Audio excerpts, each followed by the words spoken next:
मार्गजिरमाशेक्षभक्षेश्यान्मदेवताभ्यनमान् श्री हरिजगन्नाथ देवताभ्यो नमः। ओम गं गणपते नमः। मित्रपते नमः। प्रतिवेदां रुक्मा घ्रापयामि प्रत्यक्षदीपं दर्शयामि।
గౌరవనీయులు పెద్దలు హ్యాండ్లూమ్ తెలంగాణ రాష్ట్ర చైర్మన్ ప్రభాకర్ అన్న గారికి మరియు మన టీఆర్ఎస్ పార్టీ మండలాధ్యక్షులన్న గారికి అంజన్న గారికి మరియు వివిధ గ్రామాల్లో ఎప్పుడు కూడా ఆయన మనం అడిగింది ఎప్పుడు ఎంత కోడు మనకు అందరికీ ఇస్తారు కాబట్టి ఈ రోజు మా ఊర్లో సార్ ప్రతి ఒక్క కుటుంబం ఆనందంగా బతుకుతున్నది.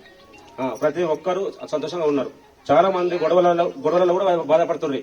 కానీ ఈ రోజు మా ఊరిని ఎప్పుడు మర్చిపోకు, మేము ఎప్పటి మీ పేరుతో పాటు మేము లైఫ్ లాంగ్ మెయింటైన్ నడుస్తామని మేము విన్నపం చేస్తున్నాం. నాకేం గతి లేకుండే, నేను కొత్తగా రాగానే లేదు ఇది వచ్చింది ఊరికి. నాకు ఇది కొత్తగా నేను రాగానే వచ్చింది. నాకు మేడం చేసింది, మళ్ళా సెక్రటరీ చేసిండు, సర్పంచ్ చేసిండు. నాకేమి ఏం లేకుండే సార్, ఇల్లు కూడా లేదు ఇడగట్టు ఉండడానికి. నేను బతుకుతున్నా చల్లగా. ఇది వచ్చిన సంది మంచిగా ఉన్నా, మంచిగా సంపాదిస్తున్నా. నా కొడుకు ఆడ ఉంటున్నాడు, నేను ఇక్కడ చీరలు అమ్ముకుంటున్నా సార్. అందరికీ చీరలు అమ్ముతున్నా, అక్కడ షాప్ పెట్టినా సార్. మంచిగా ఉంది సార్. నాకైతే మంచిగా వస్తున్నాడు. రోజుకు 15,000 వస్తున్నాయి. ఇక ఇంటి ఖర్చు, ఇంటి కిరాయి అది ఇది 15,000 మిగులుతున్నాయి. చిన్నగా ఉన్నప్పటి నుంచి ఆయన రాజకీయంలో ఉందో ఆయనకు మనం ప్రేమగా అంతే దగ్గరలో ఉన్నాం.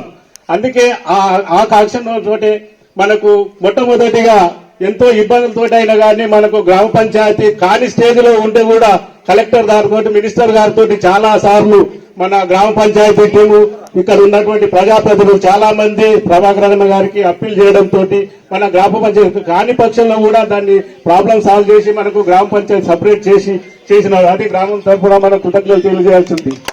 ఇంకొకటి ఏంటంటే ఈ దళిత బంధు విషయానికి వస్తే గ్రామంలో ఇప్పుడు చాలా ప్రజాప్రతినిధులకు తెలుసు, మన నియోజకవర్గం మండలానికి ఒక మొదటి స్థానంలో ఒక గ్రామానికి ఎంపిక చేసిన సమక్షంలో అప్పుడు కూడా చాలా ఇబ్బందులు వచ్చినాయి అన్నగారికి. అవన్నింటినీ కూడా అధిగమించి మన గ్రామాన్ని మన దళిత బంధుకు ఎంపిక చేసిండు. దానికి మన గ్రామానికి చెందిన అందరు ప్రజాప్రతినిధులకు కూడా కృతజ్ఞతలు తెలియజేయాల్సి ఉంటుంది. అందరి చొరవతో ప్రభాకర్ అన్న గారికి, ఎంపీపీ గారికి, ఎంపీడీఓ, మండల అధికారులు, మండల సర్పంచులు, ఎంపీటీసీలు, గ్రామ దళిత బంధు లబ్ధిదారులు, గ్రామ ప్రజల అందరికీ నమస్కారాలు. ఇంకా పోతే మనం చర్చించుకునే ఫస్ట్ ప్రభాకర్ అన్న ఏం చేసినా మన ఊరికి ప్రభాకర్ అన్న ద్వారానే అయ్యింది. 3 సార్లు గెలిచిన వ్యక్తి కూడా ఒక్క రూపాయి పని కూడా చేయలేడు గొల్లగూడెంలో. ప్రభాకర్ అన్న గెలవక ముందు కూడా బోర్ కావాలని చెప్పిపోతే అప్పటికి ఎమ్మెల్యే కూడా లేడు, బోర్ వేయించిండు, బోర్ ఇచ్చిండు, ఫెయిల్ అయింది. మళ్ళీ ఇంకోటి కూడా ఆయనే ఇచ్చిండు. తర్వాత మళ్ళీ ఎస్సీ కమిటీ వాళ్ళు ఉందా మీ దగ్గర అంటే లేదు, ఉందన్న అంటే బీసీ కమిటీలు అని చెప్పేసి బీసీ కమిటీలు కూడా అన్నగారే ఇచ్చారు.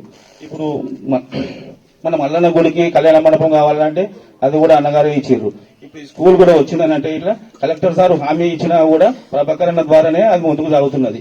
ఇప్పుడు 10 లక్షల వరకు కూడా అయిపోయింది, ఇంకా 15 లక్షలు పెండింగ్ ఉంది. ప్రతిదీ ఇట్లా దళిత బంధు ఇవన్నీ మన ప్రభాకర్ అన్న ద్వారానే అవుతున్నాయి. కానీ ఇంత ముందు ఏ నాయకులు చేయలేరు. ఇంత మా ఊరికి చేస్తున్నందుకు ప్రభాకర్ అన్న గారికి రుణపడి ఉంటాం గ్రామస్తులం అందరం. సదాశివపేట మండలంలోని గొల్లెగూడెం గ్రామంలో దళిత బంధు పొందినటువంటి 48 కుటుంబాలకు మొట్టమొదట సీఎం గారి తరఫున, మంత్రి గారి తరఫున, నా తరఫున ఇక్కడ పాల్గొన్నటువంటి మండలానికి సంబంధించిన సర్పంచ్లు, ఎంపీటీసీలు, మా ఎంపీపీఎమ్మ, వేదిక మీద ఉన్నటువంటి ఎంపీడీఓ గారు, అదే రకంగా ఉప సర్పంచ్ అమ్మ గారు, అందరి తరఫున మీకు మొట్టమొదట శుభాకాంక్షలు తెలియజేస్తాము. సంబంధించి రాలే ఒకటి 3-4 సమస్యలు మనం మాట్లాడుకుందాం. మొట్టమొదట ఈ గ్రామ పంచాయతీకి సంబంధించి మదిర గ్రామం నందికందికి సంబంధించిన ఆమ్లెట్ విలేజ్ ఉండే. నాకు ఈ గ్రామానికి సంబంధించిన అంజనతో పాటు చాలా మంది ఇది ప్రత్యేక గ్రామ పంచాయతీ కావాలి, ఈ గ్రామ పంచాయతీని మేమే పరిపాలించుకోవాలి, మా అభివృద్ధి మేమే చేసుకోవాలి, ఇది గ్రామ పంచాయతీగా ఏర్పడితే మాకు కష్టాలు సుఖాలు అన్ని తెలుస్తాయి, మా పాలన మేము చేసుకుంటామని చెప్పాలని చాలా మంది కోరినటువంటి విధంగా మొట్టమొదట తెలంగాణ ఎట్లయితే మనకు రాష్ట్రం ఏర్పడిందో ఈ సదాశివపేట మండలంలో నందికంది నుంచి మరి సపరేట్ గా పాలించుకునేటటువంటి హక్కు మీ చేతుల్లోనే మీరు పాలించుకునేటటువంటి హక్కు కల్పించింది గౌరవ ముఖ్యమంత్రి గారు, మంత్రి కేసీఆర్ గారు. ఇది మొదటిది.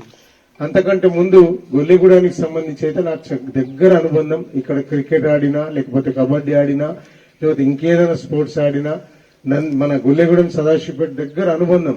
రోజు కాలినడకన వచ్చేటటువంటి వాళ్ళు కాబట్టి ఆ అనుబంధం మొదటి నుంచి కూడా ఉంది.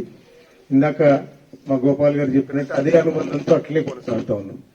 కానీ గ్రామ పంచాయతీ ఏర్పడిన తర్వాత మరి మీరందరూ కలిసి యునానిమస్ గా ఈ గ్రామ పంచాయతీ సర్పంచ్ ఎన్నుకోవటం గాని, మరి వార్డు మెంబర్లు ఎన్నుకోవటం, ఇదంతా కూడా యునానిమస్ గా జరగటం అనేది ఒక శుభ సూచకం. అదే దిశగా ఇక్కడ ఏ రాజకీయాలు లేవు, రాజకీయాలకు అతీతంగా అభివృద్ధి జరగాలని చెప్పనని మరి నవీన్ కోరినటువంటి విధంగా నేను ఎమ్మెల్యే ఉన్నప్పుడు గాని, అంతకంటే ముందు ఈ గ్రామానికి సంబంధించి మా సుధాకర్ గాని ఇతరత్ర అందరూ కూడా ఏదైతే కోరుకున్నారో ఆ అభివృద్ధి జరుగుకుంటానే వచ్చింది. అభివృద్ధి అనేది నిరంతరంగా జరిగే ప్రక్రియ, అంచెలంచెలుగా జరిగే ప్రక్రియ. ఈ అభివృద్ధితో ప్రతి సర్పంచ్ కూడా ఈరోజు మా గ్రామానికి కూడా కావాలి, ఎన్ని ఇచ్చినా పర్లేదు, ఎన్ని వచ్చినా పర్లేదు, మా గ్రామంలో కూడా ఇస్తే బాగుంటది అనేది అందరి సర్పంచుల అభిప్రాయం కూడా ఉంటది నవీన్. మరి ఈరోజు నువ్వు అందరినీ కూడా నచ్చజెప్పుకొని అందరినీ ఏకతాటి మీదకి తీసుకురాగలుగుతావంటే నేను అందరి కాళ్ళు మొత్తాన, అందరి కడుపులో తలకాయ పెడతా, అందరూ కూడా నా ఇంట వచ్చేటట్టు చేస్తా, అందరూ నా బలం, అందరు కూడా నాకు అండగా ఉంటారని చెప్పాలని గోపాల్ చెప్పినప్పుడు ఇదే మాట సర్పంచులందరికీ కూడా చెప్పినాం. సర్పంచులందరికీ చెప్పినప్పుడు వాళ్ళు కూడా ఏంటంటే 100% ఏదైనా గ్రామం అవుతుంది అనుకుంటే ఆ గ్రామానికి సాచురేషన్ మోడ్ లో ఆ గ్రామం తీసుకుందాం, అది నిజంగా కూడా గొల్లెగూడెమే అయితే గొల్లెగూడెమే తీసుకుందామని మండలంలో ఉన్న సర్పంచులందరూ కూడా ఏకాభిప్రాయంతో, మా ఎంపీపీఎమ్మ కూడా ఏకాభిప్రాయంతో, మనకున్నటువంటి ఎంపీటీసీలు కూడా ఏకాభిప్రాయంతో గొల్లెగూడెం పెడితే బాగుంటది అని అన్నారు. అప్పటికి ఒక కుటుంబం 2 కుటుంబాలు ఉద్యోగస్తులకు సంబంధించి ఉంటే రెండో విడతల అవి కూడా కంప్లీట్ చేసుకుందామని కూడా చెప్పడం జరిగింది. మొత్తానికి 48 మందికి ఈరోజు లబ్ధి చేకూరి వాళ్ళందరూ కూడా ఈరోజు వ్యక్తిగతంగా వాళ్ళ కాళ్ల మీద వాళ్ళు నిలబడి కొంత ఆర్థిక స్థితిగతులు పెరుగుతున్నటువంటి సందర్భం. ఇప్పుడే ఇందాక తల్లి చెప్పింది, మాకు అన్ని ఖర్చులు పోను, అన్ని పోను, నెలకు 15,000 మిగులుతున్నాయి. ఇంకా అంతకంటే సంతోషం ఏం కావాలి? ఈరోజు ముఖ్యమంత్రి గారి ఆశ కల కూడా ఒకటే, భారతదేశంలో ఏ రాష్ట్రంలో లేని విధంగా దళితులంటే వాస్తవానికి ఏంది, వాళ్ళ దగ్గర భూములు ఉండవు, వాళ్ళ దగ్గర ఏదో పెద్ద బిజినెస్లు కానీ లేకపోతే ఇంకేదో చేసుకోవటానికి ఆర్థికంగా డబ్బులు ఉండవు. కాబట్టి వాళ్ళు బాగుంటే, బాగుపడితే ఈరోజు ఈ స్థితి దేశానికి కూడా తెలవాలనే ఒక గొప్ప ఆలోచనతోటి ఈ 10 లక్షల రూపాయల స్కీమ్ పెడితే ఒక్కొక్కళ్ళు వెకిలి చేష్టలు, ఒక్కొక్కళ్ళు ఒక్కొక్క రకంగా మాట్లాడటాలు, దానికి సంబంధించి వ్యంగ్యంగా మాట్లాడటాలు, ఇవన్నీ చేస్తున్నటువంటి వాళ్ళకి ఈరోజు మనం గుణపాఠం చెప్పాల్సినటువంటి అవసరం ఉంది. ఈరోజు మండలంలో గాని, ఈరోజు ఈ కాన్స్టిట్యున్సీలో గాని మేము గొల్లగూడెంలో ఉన్నటువంటి మొత్తం కుటుంబాలు ఈరోజు ఆర్థికంగా మేము ఎదిగినాం, సామాజికంగా ఎదిగినాం. మమ్మల్ని ఉదాహరణ తీసుకోండి, మమ్మల్ని ఆదర్శంగా తీసుకునే స్థాయికి మీరు ఎదగాలని చెప్పనని కూడా మిమ్మల్ని అందరినీ కూడా మేము కోరుతా ఉన్నాం. మంత్రి గారు కూడా అదే రోజు చెప్పారు. మంత్రి గారు కూడా ఈ స్కీమ్ లాంచింగ్ రోజు కూడా మనకు సంబంధించినటువంటి వాళ్ళకి మాట్లాడుతూ మీరు బాగుపడాలి, అందరికి ఆదర్శంగా ఉండాలని చెప్పని అన్నారు. అదే స్థితిలో ఈరోజు మనం ఉండాలి. మరి ఈరోజు మరి బర్రెలు తెచ్చుకున్నటువంటి వాళ్ళు, మినీ డైరీకి సంబంధించిన వాళ్ళు కూడా ఒక 6 మంది మరి మద్రాసు నుంచి తెచ్చుకున్నటువంటి ఈ బర్ల ద్వారా కూడా ఈరోజు మహిళా తల్లులకే ఎక్కువ ఉపయోగపడుతుంది. ఇది వ్యవసాయానికి అనుబంధంగా ఉన్నటువంటి స్కీమ్. మన పెద్దలు చెప్పారు నానుడి, ఒక ఆడబిడ్డ దగ్గర ఆడబిడ్డ చేతుల్లో డబ్బులు ఆడితే ఆ ఇల్లు